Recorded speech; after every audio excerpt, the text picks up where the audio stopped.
በመጦሪያ ዘመኔ ባዶይን ቀረው ለመልሶ ልማት ያለምትክ ቦታና ካሳ ቤታቸው የፈረሰባቸው የአዲስ አበባ ነዋሪዎች አቤታቸውን ያሰሙ ይገኛሉ። መረጃውን በስፋት እንመለከታለን። ህወሓት በጦርነት ህይወታቸውን ላጡ ቤተሰቦች መርዶ ነገረም። በመርዶ ሰዓት የተፈጠረው አሳዛኝ ጉዳይ ምንድነው የሚለውን በስፋት እንመለከታለን። የሁቲ ሚሳኤል በእስራኤል ሰማይና ቀይ ላይ ስለሚለውም በስፋት በዝርዝር መረጃዎችን አጠናክረናል። አብራችሁን ከቆያችሁ የምታደምጡት ይሆናል። ሰላም ጤና ይስጥልን። በመላው ዓለማት የምትገኙ የዴ ታርጌት ኒውስ ቤተሰቦቻችን በያላችሁበት የዓለም ስፍራ ሁሉ ሰላማችሁ ይብዛልን እያልን እነሆ ለቻናላችን አዲስ ሆናችሁ ቻናላችንን ሰብስክራይብ በማድረግ ቤተሰብ እንድትሆኑን በተጨማሪም የደወል ምልክቱን በመንካት ዘላቂ ቤተሰብነትን ከኛ ጋር እንድትመሰርቱ እንዲሁም በየዕለቱ የምንለቃቸውን ቪዲዮዎችን ከወደዳችሁ ላይክ እና ሼር እንድታደርጉልን እየጠየቅን ወደ መረጃዎቹ እናመራለን። መልካም ቆይታ። ወራስ ቀደምንላችሁ መረጃችን ስናመራ በመጦሪያ ዘመኔ ባዶይን ቀረው መልሶ ልማት ያለምትክ ቦታና ካሳ ቤታቸው የፈረሰባቸው የአዲስ አበባ ነዋሪዎች አቤቱታቸውን እያሰሙ ይገኛሉ። በአዲስ አበባ በርካቶችን ያስቆጣ ጉዳይ ተፈጽሟል። በመጦሪያ ዘመኔ ባዶይን ቀረው ሲሉ አቶ ዘላለም የ85 ዓመት እድሜ ባለጠጋ ይናገራሉ። በእድሜ ያላየሁት ነገር የለም፣ የዘመን ግን የባሰበት ነው። በዚህ እድሜ ቤት ያስፈልገኛል፣ ምግብ ያስፈልገኛል፣ ልብስ ያስፈልገኛል፣ ግን ደግሞ ሁሉም ነገር የለኝም። በሌላ ሀገር እንደምንሰማው መንግስት ጡረተኞችን ሽማግሌዎችን ይረዳል። እኔ ግን የሰራውትን ቤት አፍርሰው ባዶ እጄን ቁጭ ብያለሁ። የቀን ስራና ዘመኝነት ሰርቼ ከ22 ዓመት በፊት ነበር 5 ክፍል ቤት የሰራውት። ልጆቼንም ያሳደግኩት እዚያው ቤት ውስጥ ነው። 6000 ብር እያከራየው ገቢ ያገኝ ነበር። ከ2011 ዓ.ም ወዲህ በዋናነት በዚህ ገቢ ነበር የምተዳደረው። በአካባቢ በመንግስት የተጠየቅናቸውን መዋጮዎች ሁሉ አዋጥቻለሁ። ለአባይ ግድብ ገንዘብ ከፍያለሁ። አምቡላንስ ገዙ ተብለን አዋጥቻለሁ። አካባቢያችሁን ጠብቁ፣ የሰላም ሰራዊት ሰልጥኑ ሲሉ አሰልጥኜ አገልግያለሁ። ኮንዶሚኒየም ምዝገባ ሲጀመር የጨረቃ ቤት ያላችሁ አንዱን ምረጡ ሲሉ ተመዝግበን ነው እኔ ኮንዶሚኒየም ቤት ከምኖረው በሰራውት ቤት እስከ ፍጻሜ እንራለው ብዬ ተውኩት። ቤታችን እንደሚፈርስ ከ3 ወረዳዎች ጋር ሰብስበው እኛን ህገ ወጦች ነን ብላችሁ ፈርሙ አሉን። እኛም አይሆንም አልናቸው። በድጋሚ ብንሰበሰብም አልተስማማንም። ህዝቡ ተንጫጫ። ለምን ይፈርስብናል?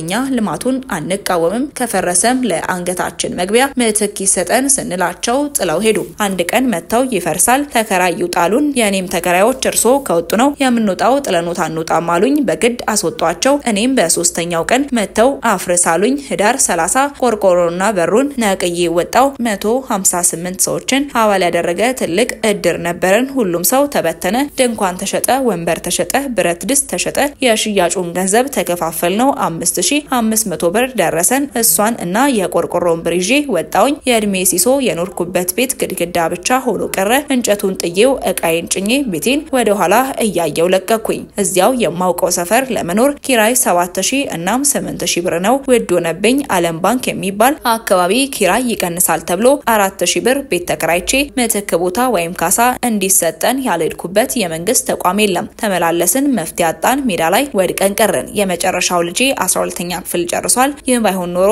ኮሌጅ እየከፈልኩኝ በደም አስተምረው ነበር። አሁን ስራ ፍለጋ ሲዞር ይውላል። ምንም ማድረግ አልችልም። ባለቤቴ በሽምግልና እድሜዋ ድንች ደጅ ላይ ተሸጣለች። ለሽምብራ ያህልም አይጠፋም። እግዚአብሔር ይመስገን። እኔም ቋጠሮ ባገኝ እሸከማለሁ እያልኩኝ ወደዚህ ስል እውላለሁ። የሚያውቁኝ አንዳንዶችም 10ም 20 ብር ይሰጡኛል። አሮጌ ሶፋ አለኝ። አሁን እሱን ሸጠው ነው ተቀምጦ ምን ያደርግልኛል? 2000 እንኳን ቢያወጣልኝ ምኑን አስቤ ምኑን እገፈዋለሁ? እኔም ባለቤቴም የደም ግፊት አለብን። መድኃኒት እንወስዳለን። በብስጭትም የልጄን መጨረሻ ሳላይ አንድ ነገር ሆናለሁ ብዬ ተችዋለሁ ራሴን እንጂ ማንን እጎዳለሁ? ይህንን ማየቴም አንድ ጸጋ ነው። እግዚአብሔር ተመስገን እያልኩኝ እቆማለሁ። ከኃይለ ሥላሴ ጀምሮ ሁሉንም መንግስት አይቻለሁ፣ ክፉንም ደጉንም አይቻለሁ። እንደዚህ ያለ መንግስት አይቻላውቅም ይላሉ። ይህ ሁሉ ቤት ሲፈርስ፣ ይህ ሁሉ ህዝብም ሲፈናቀል እሱ ከማን ጋር እንደሚኖር አላውቅም። ሰውን ከቤት አስወጥቶ መድፋት፣ ይህ ሁሉ እንባ እንደ ስራው ይስጣው እንጂ እኔ ምን እላለሁ?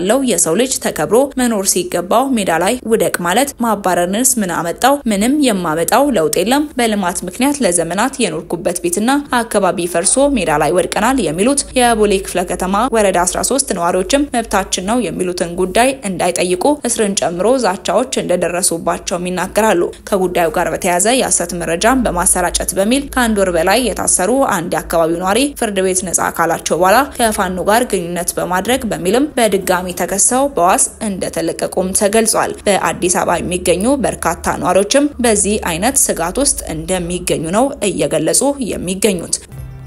ወደ ቀጣይ መረጃችን ስናመራ ህወሓት በጦርነት ህይወታቸውን ላጡ ቤተሰቦች መርዶ ተናገረ። በዚህ መሰረት በአዲግራት ከተማ ህዝብ በተሰበሰበበት የ19 ሰዎች መርዶ የተነገረ ሲሆን ያዘን ስነ ስርዓትም ተከናውኗል። በትላንትናው ዕለት በእድጋ ሐሙስ ከተማ ውስጥ ይህ የመርዶ መንገር ስነ ስርዓት መከናወኑን የክልሉ ማስ ሚዲያም ዘግቧል። እንደ ዘገባው ከሆነ ረቡዕ መርዶ የተነገራቸው 21 የሟች ቤተሰቦች ናቸው። በስነ ስርዓቱ ላይ የከተማው ነዋሪ ተገኝቶ ሀዘኑን እንደገለጸ የጠቀሰው ዘገባው አንዳንድ ነዋሪዎች የሰማዕትነት ቤተሰቦች ድጋፍ ሊደረግላቸው ይገባል የሚል አስተያየት መስጠታቸውን አስታውቋል። ይህ መርዶ የመንገር ስነ ስርዓትም በሚቀጥሉት ቀናት በሌሎች ከተሞችም እንደሚቀጥል መረጃዎችም ያሳያሉ። ወደ መጨረሻው መረጃችን ስናመራ የሁቲ ሚሳኤል በእስራኤል ሰማይና ቀይ ባህር የየመን ሁቲዎች ባለስቲክ ሚሳኤል በእስራኤል ላይ አስወንጭፈዋል። እስራኤል በጋዛ ምድር ከባድ የአየር ጥቃት በአዲስ መልክ አጠናክራ በቀጠለችበት ሰዓት ሁቲ ለጋዛውያን አጋርነቱን ለማሳየት